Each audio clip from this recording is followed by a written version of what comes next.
कौन सी खूबी, ऐसी कौन सी खास बात बाबा ने देखी? अपनी खासियत, कोई बहुत खास होता है तो उसकी वैल्यू होती है कि ये बहुत खास है, आज इन्होंने बहुत खास चीज बनाई है, उस खास चीज की वैल्यू होती है। तो हम भी ऐसे ही साधारण नहीं हैं। बाबा ने हमें चुना है, हमारी खासियत को देखा है। तो माताओं के अंदर विशेष सहन करने की शक्ति, समाने की शक्ति होती है। घर परिवार की हर बात को कैसे माताएं अपने अंदर बच्चों की बात को समा लेती हैं। और जिनके अंदर समाने की शक्ति नहीं होती है तो घर परिवार के अंदर लड़ाई झगड़ा कलहा कलेश कुछ ना कुछ चलता रहता है, इसकी बात उसको और उसकी बात इसको। तो ऐसा काम रामायण में किसने किया था? मंथरा ने किया था। तो हमें मंथरा वाला काम नहीं करना है। हम तो बाबा के नूरे रतन हैं। आज की मुरली में बाबा ने बताया हम सब बाबा के लाडले बच्चे, बाबा के कार्य में मददगार, हम सब नूरे रतन हैं। तो नूरे रत्नों को बाबा अपनी पलकों पर रखता है। तो पलकों पर बाबा किसको बैठाएंगे? जो बहुत हल्के होंगे। अगर भारी होंगे तो बाबा की पलकों पर क्या हो जाएगा? बोझ हो जाएगा। तो उसके लिए हमें हल्का बनना पड़ेगा। हल्का किससे? शरीर से, मन बुद्धि से। मन बुद्धि से सारा दिन हमें बहुत हल्के होकर के रहना है।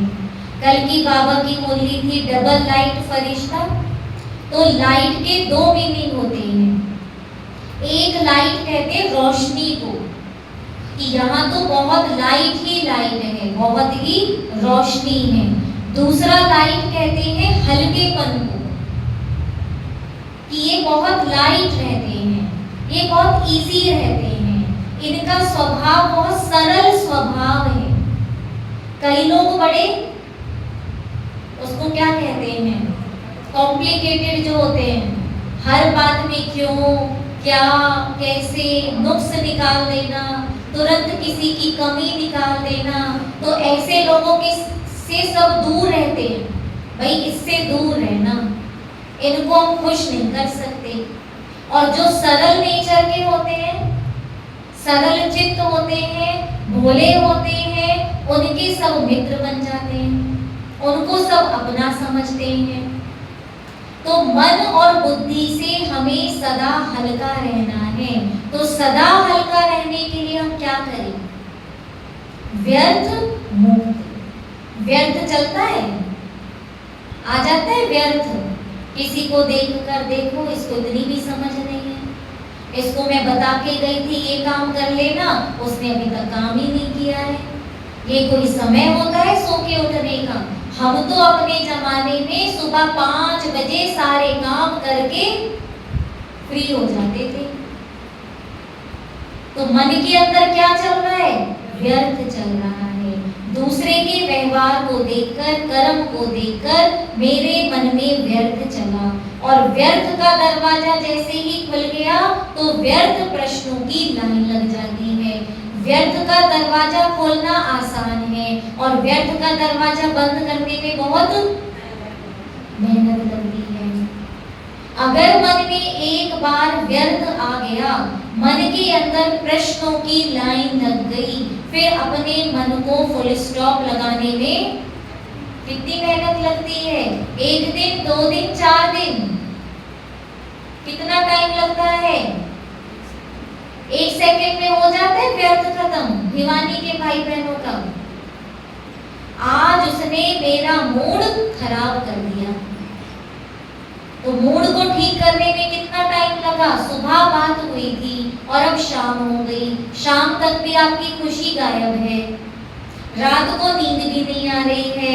आज ना मेरा मन खाने का नहीं है, भूख प्यास भी आज नहीं लग रही है, कारण मन के अंदर व्यर्थ है, मन के अंदर वो बात बैठ गई है और उसको अब हम भूल नहीं पा रहे हैं। बाबा की मुरली अभी आप सबने सुनी, मुरली की पॉइंट्स आपको सुनाने के लिए कहेंगे तो बहन जी याद नहीं रहती। बहन जी याददाश्त ना अब बुढ़ापे में कमजोर हो गई है।